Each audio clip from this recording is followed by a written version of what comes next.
Revista Espírita. Segundo ano, 1859. Jornal de Estudos Psicológicos. Publicada sob a direção de Allan Kardec. Fevereiro de 1859. Os agêneres. Repetimos muitas vezes a teoria das aparições, e a lembramos em nosso último número a propósito de fenômenos estranhos que relatamos. A eles remetemos nossos leitores, para a inteligência do que se vai seguir.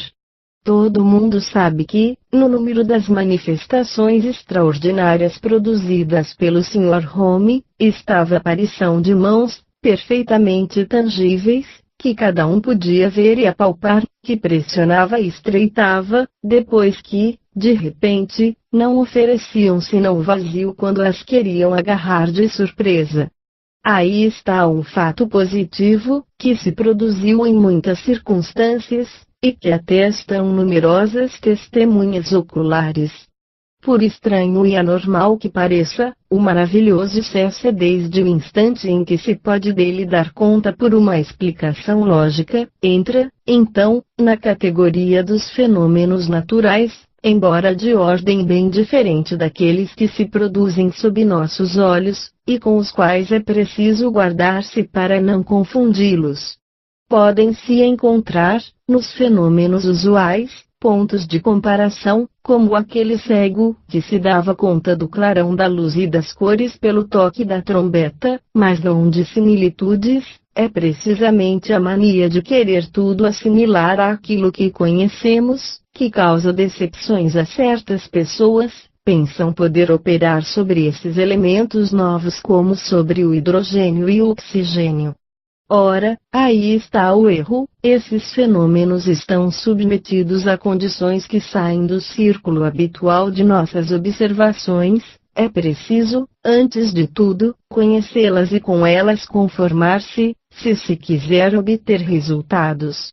É preciso, sobretudo, não perder de vista esse princípio essencial, verdadeira pedra principal da ciência espírita, é que o agente dos fenômenos vulgares é uma força física, material, que pode ser submetida às leis do cálculo, ao passo que nos fenômenos espíritas, esse agente é constantemente uma inteligência que tem sua vontade própria, e que não podemos submeter aos nossos caprichos.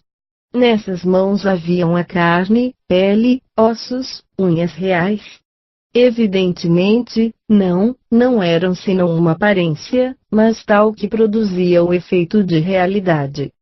Se um espírito tem o poder de tornar uma parte qualquer de seu corpo etéreo visível e palpável, não há razão que não possa ser do mesmo modo com os outros órgãos. Suponhamos, pois, que um espírito estenda essa aparência a todas as partes do corpo, creríamos ver um ser semelhante a nós, agindo como nós, ao passo que isso não seria senão um vapor momentaneamente solidificado. Tal é o caso do fantasma de Bayonne. A duração dessa aparência está submetida a condições que nos são desconhecidas, ela depende, sem dúvida, da vontade do espírito, que pode produzi-la ou fazê-la cessar a sua vontade, mas em certos limites que não está sempre livre para transpor. Os espíritos, interrogados quanto a esse assunto, assim também sobre todas as intermitências de quaisquer manifestações, sempre disseram que agem em virtude de uma permissão superior. Se a duração da aparência corporal é limitada para certos espíritos, podemos dizer que, em princípio, ela é variável, e pode persistir por um maior ou menor tempo, que pode produzir-se em todos os tempos e a toda hora. Um espírito, cujo corpo todo fosse assim visível e palpável, teria para nós todas as aparências de um ser humano, e poderia falar conosco, sentar-se em nosso lar como uma pessoa qualquer, porque, para nós, seria um dos nossos semelhantes. Partimos de um fato patente, a aparição de mãos tangíveis, para chegarmos a uma suposição que lhe é a consequência lógica, e, todavia, não a teríamos insinuado se a história da criança de Bayonne não tivesse sido colocada em nosso caminho, mostrando sua possibilidade. Um espírito superior, perguntado sobre esse ponto, respondeu que, com efeito, podem-se encontrar seres dessa natureza sem disso duvidar, acrescentou que é raro, mas que isso se vê. Como para se entender é preciso um nome para cada coisa, a Sociedade Parisiense de Estudos Espíritas chama-os agêneres para indicar que sua origem não é o produto de uma geração. O fato seguinte, que se passou recentemente em Paris, parece pertencer a essa categoria. Uma pobre mulher estava na igreja de Saint-Roch, e pedia a Deus vir em ajuda de sua aflição. Em sua saída da igreja, na rua Saint-Honoré, ela encontrou um senhor que a abordou dizendo-lhe: minha brava mulher, estaríeis contente por encontrar trabalho? Ah, meu bom senhor, disse ela, pedi a Deus que me fosse achá-lo, porque sou bem infeliz. Pois bem. Ide em tal rua, em tal número, chamareis a senhora e, ela vô-lo dará. Ali continuou o seu caminho. A pobre mulher se encontrou, sem tardar, no endereço indicado. Tenho, com efeito, trabalho a fazer, disse a dama em questão, mas como ainda não chamei ninguém, como ocorre que vindes me procurar? A pobre mulher, percebendo um retrato pendurado na parede, disse: senhora, foi esse senhor ali, que me enviou. Esse senhor. Repetiu a dama espantada, mas isso não é possível, é o retrato de meu filho, que morreu há 3 anos. Não sei como isso ocorre, mas vos asseguro que foi esse senhor, que acabo de encontrar saindo da igreja onde fui pedir a Deus para me assistir, ele me abordou, e foi muito bem ele quem me enviou aqui. No que acabamos de ver, não haveria nada de surpreendente em que esse espírito, do filho dessa dama, para prestar serviço a essa pobre mulher, da qual havia, sem dúvida, ouvido a prece, apareceu-lhe sob sua forma corporal para lhe indicar o endereço de sua mãe. Em que se tornou depois? Sem dúvida, no que era antes, num espírito, a menos que não tenha julgado oportuno se mostrar às outras sob a mesma aparência, continuando seu passeio. Essa mulher, assim, teria encontrado um agênere, com o qual conversou. Mas, então, dir-se-á, por que não se apresentou à sua mãe? Nessas circunstâncias, os motivos determinantes dos espíritos nos são completamente desconhecidos, eles agem como melhor lhes parece, ou melhor, como disseram, em virtude de uma permissão sem a qual eles não podem revelar sua existência de maneira material. Compreende-se, de resto, que sua visão poderia causar uma emoção perigosa à sua mãe, e quem sabe se não se apresentou a ela, seja durante o sono, seja de outro modo. E, aliás, esse não era o meio de revelar-lhe sua existência. É mais que provável que foi testemunha invisível da entrevista. O fantasma de Bayonne parece-nos dever ser considerado como um agênere, pelo menos nas circunstâncias em que se manifestou, porque para a família sempre teve o caráter de um espírito, caráter que ele jamais procurou dissimular, era seu estado permanente, e as aparências corporais que tomou não foram senão acidentais, ao passo que o agênere, propriamente dito, não revela sua natureza, e não é, aos nossos olhos, senão um homem comum. Sua aparição corporal pode, se for preciso, ter longa duração para poder estabelecer relações sociais com um ou com vários indivíduos. Pedimos ao Espírito de São Luís consentir em nos esclarecer diferentes pontos, respondendo às nossas perguntas. 1. O espírito do fantasma de Bayonne poderia se mostrar corporalmente em outros lugares e a outras pessoas senão em sua família? Resposta: sim, sem dúvida. 2. Isso depende de sua vontade. Resposta: não precisamente, o poder dos espíritos é limitado, não fazem senão o que lhes é permitido fazerem. 3. Que ocorreria se fosse apresentado a uma pessoa desconhecida? Resposta: seria tomado por uma criança comum. Mas vos direi uma coisa, é que existe, algumas vezes, na terra, espíritos que revestem essa aparência, e que são tomados por homens. 4. Esses seres pertencem aos espíritos inferiores ou superiores? Resposta: podem pertencer aos dois, esses são fatos raros. Deles tendes exemplos na Bíblia. 5.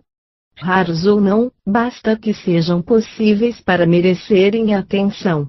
Que ocorreria, tomando semelhante ser por um homem comum, se lhe fizesse um ferimento mortal? Seria morto? Resposta: desapareceria subitamente, como o jovem de Londres, ver o número de dezembro de 1858, fenômeno de bicorporeidade. 6. Têm eles paixões? Resposta: sim, como espíritos, têm as paixões de espíritos segundo a sua inferioridade. Se tomam um corpo aparente, algumas vezes, é para gozarem as paixões humanas, se são elevados, é para um fim útil. 7. Podem eles procriar? Resposta: Deus não lhes permitiria, seria contrário às leis que estabeleceu para a terra, elas não podem ser elididas. 8. Se um semelhante ser a nós se apresentasse, haveria um meio para reconhecê-lo? Resposta: não, apenas pela sua desaparição, que se faz de modo inesperado. É o mesmo fato do transporte de móveis de um térreo ao sótão, fato que já lestes. Nota: alusão a um fato dessa natureza reportado no começo da sessão. 9. Qual é a finalidade que pode levar certos espíritos a tomarem esse estado corporal? É antes para o mal que para o bem. Resposta: frequentemente para o mal. Os bons espíritos dispõem da inspiração, agem sobre a alma e pelo coração. Vós o sabeis, as manifestações físicas são produzidas por espíritos inferiores, e estas são desse número. Entretanto, como já disse, os bons espíritos também podem tomar essa aparência corpórea com um fim útil, falei de modo geral. 10. Nesse estado, podem tornar-se visíveis ou invisíveis à vontade. Resposta: sim, uma vez que poderão desaparecer quando quiserem. 11. Têm um poder oculto, superior ao dos outros homens? Resposta: não tem senão o poder que lhes dá a sua posição como espíritos. 12. Têm eles uma necessidade real de se alimentarem? Resposta: não, o corpo não é um corpo real. 13. Entretanto, o jovem de Londres não tinha um corpo real, e todavia almoçou com os amigos, e lhes apertou a mão. Em que se tornou a alimentação ingerida? Resposta: antes de apertar a mão, onde estavam os dedos que pressionam? Porque não quereis compreender que a matéria desaparece também? O corpo do jovem de Londres não era uma realidade, uma vez que estava em Boulogne, era, pois, uma aparência, ocorria o mesmo com o alimento que parecia ingerir. 14. Tendo-se um semelhante ser em casa, seria um bem ou um mal? Resposta: seria antes um mal, de resto, não se podem adquirir muitos conhecimentos com esses seres. Não podemos dizer-vos muito, esses fatos são excessivamente raros e não têm, jamais, um caráter de permanência. Suas desaparições corpóreas instantâneas, como as de Bayonne, o são muito menos. 15. Um espírito familiar protetor, algumas vezes, toma essa forma? Resposta: não, não tem ele as cordas interiores. Tocas mais facilmente do que o faria sob forma visível, ou se o tomássemos como um dos nossos semelhantes. 16. Perguntou-se se o conde de Saint-Germain não pertencia à categoria dos agêneres. Resposta: não, era um hábil mistificador. A história do jovem de Londres, narrada em nosso número de dezembro, é um fato de bicorporeidade, ou melhor, de dupla presença, que difere essencialmente daquele em questão. O agênere não tem corpo vivo na Terra, somente seu perispírito toma forma palpável. O jovem de Londres estava perfeitamente vivo, enquanto seu corpo dormia em Boulogne. Seu espírito, envolvido pelo perispírito, foi a Londres, onde tomou uma aparência tangível. Um fato quase análogo nos é pessoal. Enquanto estávamos pacificamente em nossa cama, um dos nossos amigos viu-nos várias vezes em sua casa, embora sob uma aparência não tangível, sentado ao seu lado e conversando com ele como de hábito. Uma vez nos viu com roupão, outras vezes com paletó. Transcreveu nossa conversa, que nos comunicou no dia seguinte. Ela era, pensando bem, relativa aos nossos trabalhos prediletos. Para fazer uma experiência, ofereceu-nos refrescos, e eis nossa resposta: deles não necessito, uma vez que não é meu corpo que aqui está, vós o sabeis. Não há nenhuma necessidade de vos produzir uma ilusão. Uma circunstância, bastante bizarra, se apresentou na ocasião. Seja predisposição natural, seja resultado de nossos trabalhos intelectuais, sérios desde nossa juventude, poderíamos dizê-lo desde a infância, o fundo do nosso caráter sempre teve uma extrema gravidade, mesmo na idade em que não se pensa mais do que no prazer.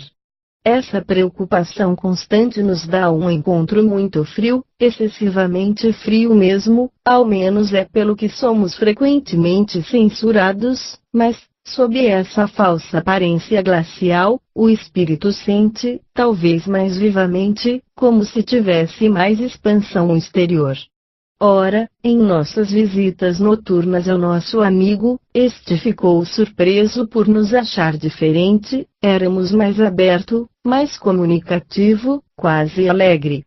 Tudo respirando, em nós, a satisfação e a calma do bem-estar. Não está aí um efeito do espírito desligado da matéria,